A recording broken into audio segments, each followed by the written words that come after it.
I'm Rob Licuria, Senior Editor at Gold Derby, here with Amanda Collin, who stars in Raised by Wolves. And she stars as Mother, an android sent to colonise a new planet for humankind.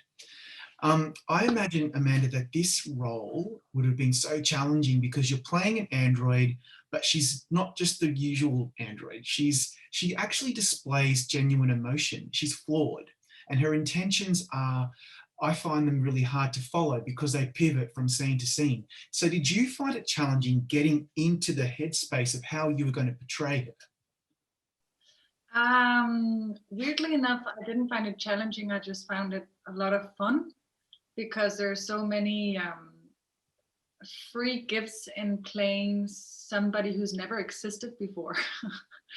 That's a huge freedom. There's no right or wrong, and that way it was just like a huge playground. And yeah, it was such a dream to just dive in and explore. And when we went along, ideas came and and this blah blah blah, and of course and blah, and and it was just a lot of fun conversations and being in the hands of geniuses. I mean, when you're surrounded by so many amazing people, it's very hard to do anything wrong. If Yeah. you just do as little as possible, actually, you're on the Yeah. safe path. So you're saying you just stayed out of the way and you just let Yeah. the artists do their thing. But I mean, you're not giving yourself enough credit because I never thought of it that way. You're playing a blank slate, so you can really make Mother your own. But were I you mean, we thinking woke about, up in the very first scene. yeah, What character wakes up in the first scene yeah. except So it was vampire? that's how liberating. I mean, you really could have gone, I mean, you could have got it really wrong. Thankfully, you didn't. Did you have to think about how other people have played androids, or that just didn't occur to you at all? Obviously, I watched all of Ridley Scott's previous sci-fi, obviously, and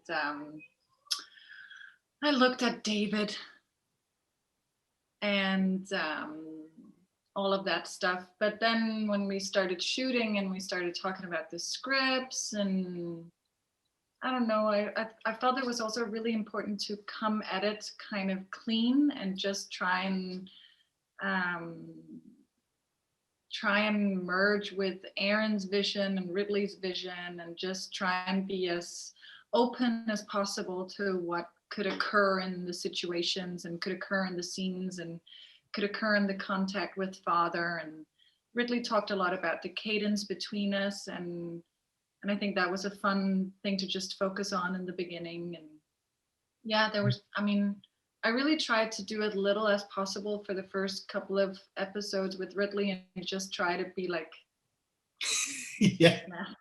just take it in.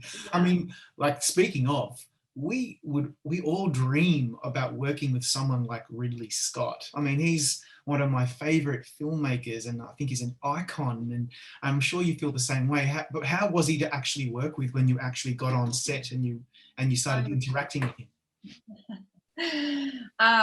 Of course, I really enjoyed working with him. I think he's a genius on many levels. Um, and it was just really inspiring to be around him and see how he works as well. I mean, one thing is the communication with me and how when a director has an answer for everything, that gives me an immense freedom to just fill in the blanks in a tight box, if that makes sense. Yeah. Um, because he's like, I wanted this, I wanted that, blah, blah, blah. But within this, you can do whatever you want. And that's really nice. And so when I become insecure and I'm like, oh my God, do I fly like this or do I fly like this or how do I fly? He's like, you fly like this. He has an answer. So there's room for invention, but he also catches you when you're about to fall, if that makes sense. It definitely. And I think that was a really fun playground. Also, he has the experience of a dinosaur, and he's made so much during his lifetime, and so he's also having fun and is being light in the work. And I don't know, I really, really enjoyed it, and I could actually retire now, but Yeah. if we weren't doing a season 2. Thankfully you are, because we're desperate for more. But I tell you what, it was there's a part of the show in the pilot where it hit me when I realized, oh yeah, I really dig this. And it was when I thought Mother was benign and nurturing and just, your typical android, and that's what she's designed for. But she's revealed to be a former necromancer, and she's a deadly kind of killing machine. And the scenes on that spaceship when you just eviscerate everybody and you're covered in blood, I thought were just magnificent. And I'm just wondering, like, you have to do that kind of work. Was it fun to be gliding through a spaceship covered in blood and just killing people? So much fun. I mean, I think that was the best day we had on the whole. I mean, so much fun. And Ridley kept screaming from the back, like in a trailer in the back, more blood. And yeah, no, it was a lot of fun. And I remember just like walking the first path and the explosion, you warm up to these things and stage it and all of that. And then the first walk, and we didn't take into consideration that it would be super slippery. So I was like, yeah, walking, you know. So that the first take wasn't so cool, but no, it was a lot of fun. Yeah. I want to see the blooper reel. Hopefully that will come out on YouTube one day. But talk us, yeah, I mean, it'd be hilarious. Talk us through the process of actually playing Mother as the Necromancer, because it's a breathtaking sight to see you, and I guess a lot of it is CGI, but to see you flying and screaming at people while their heads explode. I mean, it's a really interesting and terrifying vision. Talk us through how you play that side of the character. Well, that side of the character actually is, I mean, like you say, it's a lot of CGI, and so I am actually flying every time. There's a crane that lifts me up, and we had a whole week of practicing setting off and landing in a gracious way, and which is so much fun also, by the way. I love my job. So there is obviously a power in flying and a gracious power in this like position I'm in. And so I think I just try to enjoy being up there and being sort of, every time I went into necromancer mode, I kind of, because you can do anything as an android, I kind of erased everything that a human would, like shame, guilt, whatever would follow as a human doing that. There's nothing of that. She's just a machine, and then a power machine goes into power mode, I guess. Yeah. Which is so much fun as an actor to kind of play with these modes that you can go into. Sleep mode, power mode, must save children mode, yeah. And then on top of that, she just has emotion, which is like, where does this come from? And it's also fun to play being so confused about emotion. So there's so many layers in this character that is such a gift to be able to play on. Yeah, and it doesn't occur to us at first, because to me, I'm just so immersed in the story. But when I started thinking about it, the necromancer is powerful because there is just nothing behind those eyes apart from death, and that must be thrilling. And then to even take it further, the most compelling scenes are as the season progresses and we learn more about her origin story through the VR system in that abandoned hibernation pod, and her connection with Campion Sturgis, who, there's a lot of exposition there. What were your thoughts on her story arc as she started to develop a backstory and we kind of learned a bit more about how she ended up on that planet? When I read those episodes, I really, wow, they were so well written, and it was just such a such a beautiful story to dive into, actually finding the love that she's so searching for. And on top of that, so many technical fun things to go into, like playing opposite yourself and going in flashback, having all those moments, like to create how was I when I was just waking up, how do I progress into the mother we see now. And so there was a lot of fun work to dive into, and I just think that Sergio, who directed them, he did such a beautiful job, and just they are so stunning, those episodes. And especially the sex scene, of course, is always like, ooh, I'm gonna be naked, you know. And especially in this day and age, you kind of question it twice, and is it necessary, and blah blah. But I think it's so beautifully executed. And Cosmo, who's playing Sturgis, with such a dream to work with. And yeah, no, I'm really proud of those episodes, actually. And I'm really proud of that sex scene, because it's so much more about mating. And Yes. it's like, it's very weird in a way. Yeah. The universe kind of opened, and it's crazy. It's So, mind-bending, and it makes so I much mean, sense. from now on, I can never do a regular sex No, scene in a forget bed, it. No. because, you know, when you've You'll done have, it in yeah, space. you'll have to ask the director and writer to make sure that you can levitate, and you need to spin around, and the sky has to open up. Yeah, Yeah. absolutely. Okay, no, I won't do it. No, otherwise you but it makes a lot of sense, because then we see, obviously, that mother becomes pregnant, and then, her true mission is to create and give birth to this serpent, and it's about, and then it kind of makes us question about why they ended up on the planet to begin with. There's so much going on, and so how are you wrapping your head around that storied arc, and also trying to play it? I'm not. I mean, I think, to be honest,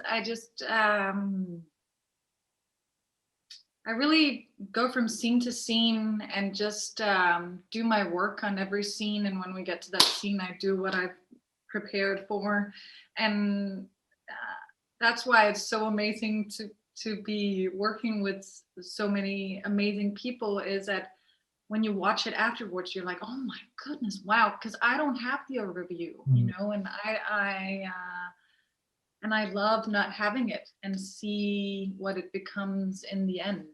So yeah, no, I could never do that, I think. I mean, in the beginning, I was kind of ashamed sometimes that there were so many things that I didn't get Yeah. on, like, a theoretical level, reading the story. But my job is to get it on an emotional level, and try and just play it in some weird way instinctively. It works. And that's luckily why you have good directors, so they can Yeah. tell you when it doesn't work. And see what, yeah, exactly. So what you're doing is you're trying to not overthink things, and you're playing something authentically in the moment, which is what makes it so compelling, I think. And I think that leads me to this, like, the reaction to the show has been pretty positive. You were just recently nominated as Best Actress in a Sci-Fi or Fantasy Show at the Critics' Choice Super Awards, which is cool. And I expect... on the street the other day, and he was like, great work on the show. And I almost hugged him with the Reading for Social Justice, because I was like, oh my God, you watched this.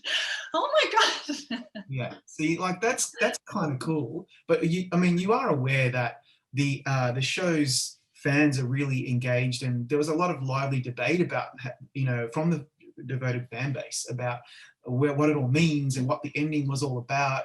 What did you think about what the season finale, how it ended when you saw it?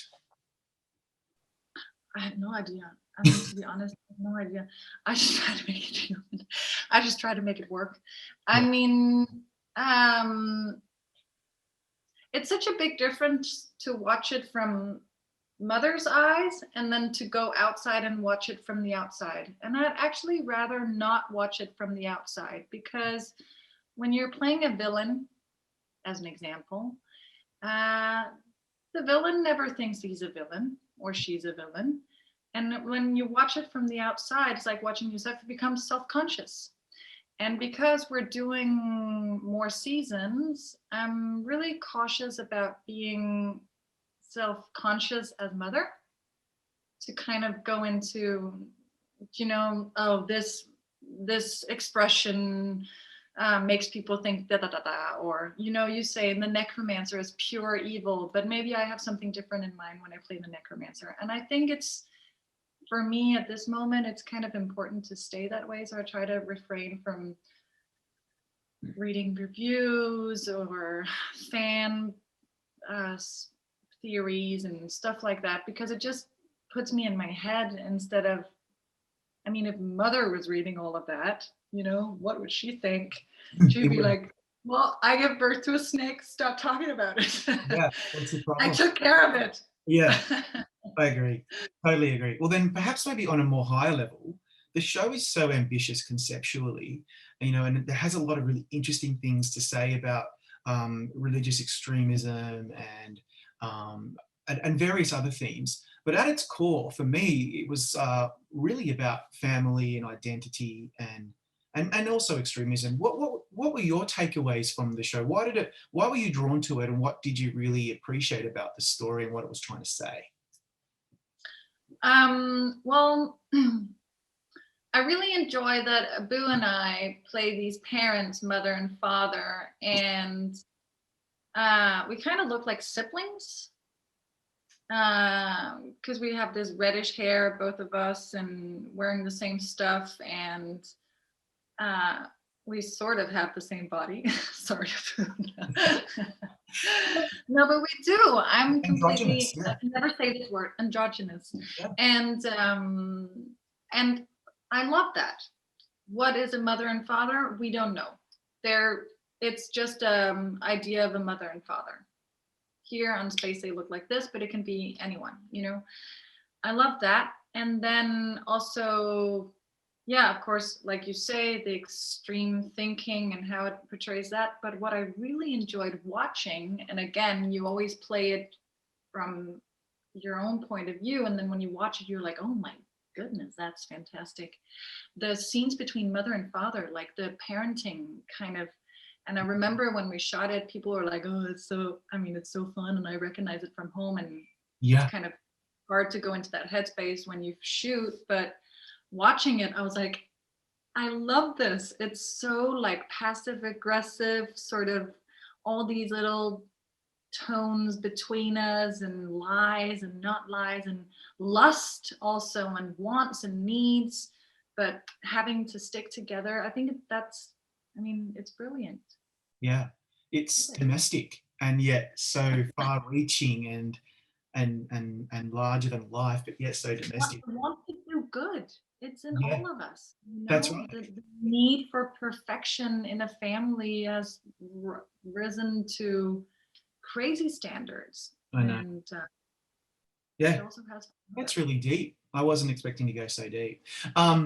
Final question, and now that you're in production or pre-production in South Africa for season 2, and obviously you can't spoil what we're going to witness for season 2, but are you excited about what you've seen so far and what we have in store for the next season? Unfortunately, no. It's terrible. That's kind of lame. Yeah. No, I'm really excited. I'm so excited. I'm excited to be here, first of all. I mean, that's a spoiler in itself, I would guess. Yeah. But other than that, yeah, like you said, I can't say anything, but I think people are in for a treat.